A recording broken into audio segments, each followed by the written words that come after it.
सरकार का जो इन 2.5 सालों में जो उसने खर्च किया सिर्फ प्रचार में, वो 10,000 करोड़ रुपए है। एक शिक्षक है जो समाज का निर्माण करता है, एक शिक्षक है जो देश का भविष्य बनाता है। तो शिक्षा जब हम लोग प्रोवाइड कर रहे हैं तो हम एक बेटर लाइफ चाहते हैं, हमारा स्टैंडर्ड एक होना चाहिए। क्योंकि शिक्षक की असली जगह विद्यालय में है, ना कि ये धरना स्थल में है। अगर शिक्षक दुर्बल हो जाएगा, वो अपने परिवार को नहीं संभाल पाएगा, तो देश की क्या उन्नति होगी। दीदी आपमन 2 दिन ले हो गया प्रदर्शन करत हो, लेकिन सत्ता पार्टी के का आपके एक आध जन भी नेता आपसे मुलाकात करे बर आए? कोई गतिविधि नहीं है उनके तरफ से, न किसी प्रकार का आश्वासन दिया गया है। हम यहाँ 2 दिन से लगातार धरने पे बैठे हुए हैं। इससे पहले हमने शांति प्रदर्शन किया था, लेकिन रविवार के दिन में किया था, तो सरकार को हमारे प्रति ध्यान आकर्षित नहीं हुआ।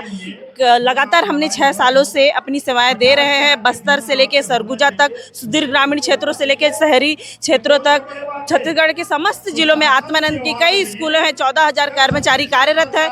सरकार का हमारे प्रति कोई ध्यान नहीं है। हम यहाँ पर अपनी 5 सूत्रीय मांगों को लेकर यहाँ पे लगातार 2 दिन से है, किसी प्रकार का हमें कोई आश्वासन नहीं दिया गया है सरकार के प्रति। इलेक्शन जीतने से पहले आश्वासन दिया गया था कि इतने दिन में हम डिक्लेयर करेंगे कुछ ना कुछ, लेकिन उसके बाद हमें भुला दिए हैं उन लोग।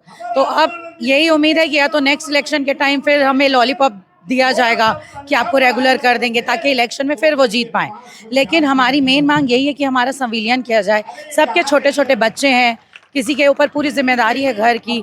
हमारी सैलरी नहीं बढ़ रही है, हमको 6 साल हो गए एक ही जगह पे, एक ही सैलरी पे हम काम कर रहे हैं। अभी वर्तमान में आपके क्या है सैलरी? मेरी 38,100 है, मैं लेक्चरर पद पे हूँ और बस्तर जिले से हम लोग आ रहे हैं। हम लोग पिछड़े जिले से आ रहे हैं। यहाँ हम लोगों को उम्मीद है कि हम नक्सलाइट एरिया में काम कर रहे हैं तो हमें कुछ बेनिफिट्स मिले। हमें क्या, सभी को मिलने चाहिए, पर इतना नक्सलाइट एरिया में काम किया जा रहा है, उसके बाद भी हमारे लिए कुछ भी सरकार की तरफ से कुछ भी नहीं आया अभी तक।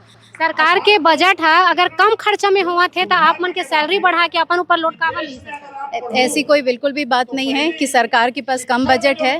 वो कहीं ना कहीं इन्वेस्टमेंट हो रहा है, जो कि पहले भी तो टीचर्स लोग को रेगुलर किया जाता था। अभी ये एक स्कीम है जो साफ हमको समझ में आता है कि ये पैसे की बचत की जा रही है।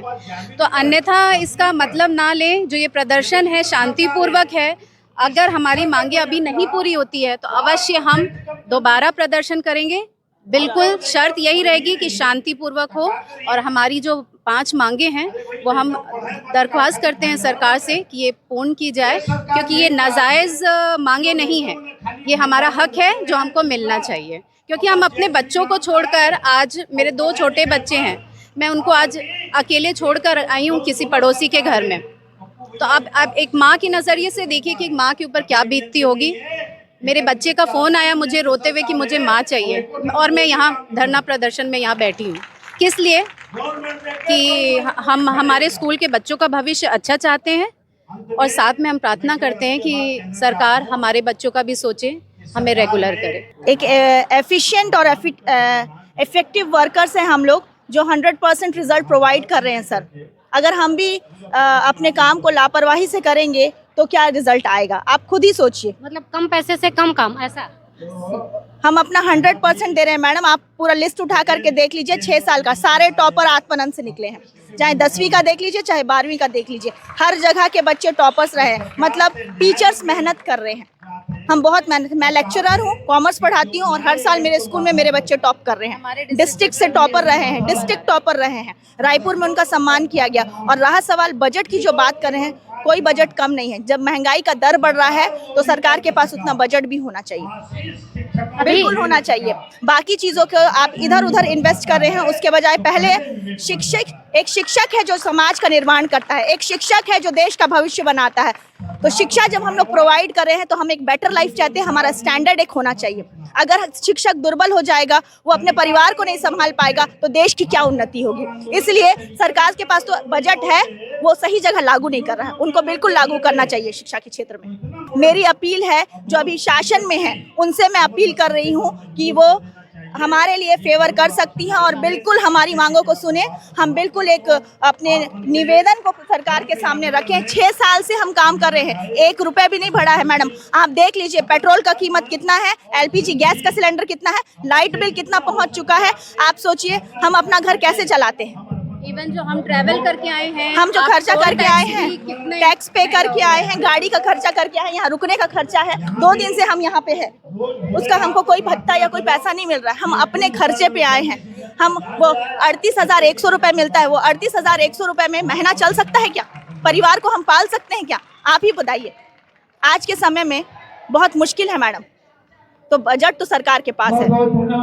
मेरा शुभ नाम प्रकाश राव पतकी है और मैं बस्तर संभाग अध्यक्ष हूँ। जो अभी एक आपने बजट बोला कि सरकार के पास क्या बजट है, मैं आपको बताना चाहूँगा कि आप ही जो पत्रकार बंधुओं के माध्यम से एक जानकारी मुझे प्राप्त हुई थी, जो सार्वजनिक हुई थी, वो ये कि सरकार का जो इन 2.5 सालों में जो उसने खर्च किया सिर्फ प्रचार में, वो 10,000 करोड़ रुपए है। अगर वो 10,000 करोड़ रुपए अपने प्रचार प्रसार में खर्चा कर रही है, अगर वो हमको दे दे, हम योग शिक्षकों को दे दे, तो उनको बजट का कोई प्रभाव नहीं पड़ेगा, सरकार में कोई वित्तीय भार नहीं आएगा। जब 2.5 साल में 10,000 करोड़ रुपए में कितने बेरोजगार युवाओं को रोजगार भी मिल जाएगा, और मेरे साथ जो 14,000 सेजस के स्वामी आत्मानंद के संविदा शिक्षक और कर्मचारी हैं, इनका भी भविष्य बन जाएगा। तो मैं नहीं मानता कि सरकार के पास बजट नहीं है, रास्ते और भी इख्तियार किया जा सकता है जहां से बजट लिया जा सकता है, क्योंकि शिक्षक की असली जगह विद्यालय में है, ना कि ये धरना स्थल में है। क्योंकि मैं एक और छोटी सी बात बताना चाहूँगा कि मैं व्यायाम शिक्षक भी हूँ। आप पत्रकार बंधु जो खेलों का जो शालेय क्रीड़ा प्रतियोगिताएं होती है राज्य स्तर पर या जिला स्तर पर, उसमें आप देखेंगे कि स्वामी आत्मानंद के जो बच्चे हैं वही उसमें ज़्यादा पार्टिसिपेट भी कर रहे हैं और अपने जिले अपने राज्य का नाम नेशनल लेवल तक लेके जा रहे हैं। जी वारी हो तूता धरना स्थल में 8,000 शिक्षक मन प्रदर्शन तो देवा थे, लेकिन साथ साथ में लाइब्रेरियन जो भैया मन है तिगरो मन की पीड़ा है और मुद्दा का है तेन ला जानता। हाँ भैया, आप सब मन मोर नमस्कार। मोर नाम नवीन कुमार सिंह है, मैं कोरबा जिले आया हूँ और ग्रंथपाल के पद में नियुक्त हुई यहाँ। तो हमार ऐसे परेशानी है कि हमन जो नियुक्ति हुए है वो नियुक्ति है थोड़ा सा गलत हुए है। हमार लेवल 8 के पद रही से 2013 से 2019 तक राजपत्र जो सरकार के बने रहते नियम कानून रहते, और हमार पद पर लेवल 8 दे रही से, है ना।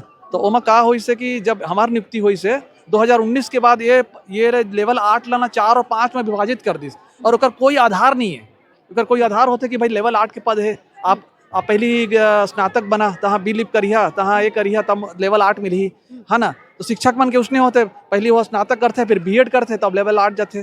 तो ये 2019 तक इसने रही से हमरो बर इसने रही से पहले अपन स्नातक करा फिर बी लिप करा फिर तो आपला लेवल 8 मिली। तो एला बिना आधार के सरकार 2019 में एला समाप्त कर दिस, कोई आधार नहीं है। उसके बाद लेवल 4 और 5 में ला दिस, है ना। तो हमार सीधा जो लेवल 8 रहे 4-5 में आगे लेवल 8 के जो तनख्वाह मिलते वो ज़्यादा रहते, है ना। लेवल 4-5 में आ जाए तब सीधा कम हो जाए। तो लेवल 8 के पद ला यह लेवल 4-5 कर दी सर, हमार में वही में भर्ती करे लेवल 4-5 में। तो एक वजह से हमारा बहुत जो तनख्वाह है बहुत कम हो गए है। और जो दूसरा हमारा केंद्रीय विद्यालय है, नवोदय विद्यालय है, हमारा सैनिक स्कूल है, हमारा एकलव्य स्कूल है, ये सब यही शैक्षणिक योग्यता के आधार पर लेवल 8 मिला थे, है ना। तो सरकार बिना सिर पैर के लेवल 4 और 5 में ला दी से एक पता नहीं का है। और नेशनल एजुकेशन पॉलिसी जो है वो कहते कि भाई आप जो हमार पद है वह लेवल 8 के पद है। तो हमार यही परेशानी है कि लेवल हमारा लेवल जो था, हमारा लेवल जो रही से बोला हमें पुनः हमें प्रदान किया जाए, लेवल 8 प्रदान किया जाए, है ना। राम टेके, मैं एक लाइब्रेरियन हूँ। मेरा सैलरी 22,400 है, जो आज के टाइम में सरवाइव करने के लिए पॉसिबल नहीं है। हमारा एक्चुअल में हमको लोग मतलब बाबू के नीचे भी रखा गया है। जो 12th बेस से आए हैं उनको 25,000 दे रहे हैं। हम लोग ग्रेजुएशन करके कोर्स करके आए, बिलीव जो होता है लाइब्रेरी का कोर्स होता है बिलीव, उसके बाद भी हमको 22,000 दे रहा है। तो ये बहुत डिफरेंशिएट कर दिया है कि सैलरी के बेसिस में भी हम लेवल 8 में बिलोंग करते थे, पर हमको लिया है लेवल 5 में लेके रखा हुआ है अभी। तो हम ये चाह रहे हैं कि लाइब्रेरियन का सैलरी भी देखिए थोड़ा विसंगीकृत करें। तो हम लोग उग्र रूप में भी कर सकते हैं, पर हम लोग ये नहीं चाह रहे कि ऐसा उग्र रूप है, पर शांति से हो जाए। इस वेतन से ना हमारा आज सुरक्षित है ना हमारा कल सुरक्षित है। तो हम छात्रों का भविष्य सुरक्षित कर रहे हैं और अपना भविष्य बर्बाद कर रहे हैं, ऐसा प्रतीत हो रहा है। हमें कायदे से यहाँ बैठना नहीं चाहिए था, हमें अपने स्कूलों में होना चाहिए था। इस सरकार के रवैये ने हमें स्कूल छोड़वा करके मैदान पर बिठाया है और संघर्ष के लिए मजबूर किया है। अभी तो ये सिर्फ और सिर्फ शुरुआत है। अगर यही रवैया सरकार का जारी रहा तो हम विवश होकर के लगातार अनियमित आंदोलन पर बैठना पड़ेगा हमें। हम बहुत विवश हैं, सरकार समझे इस बात को।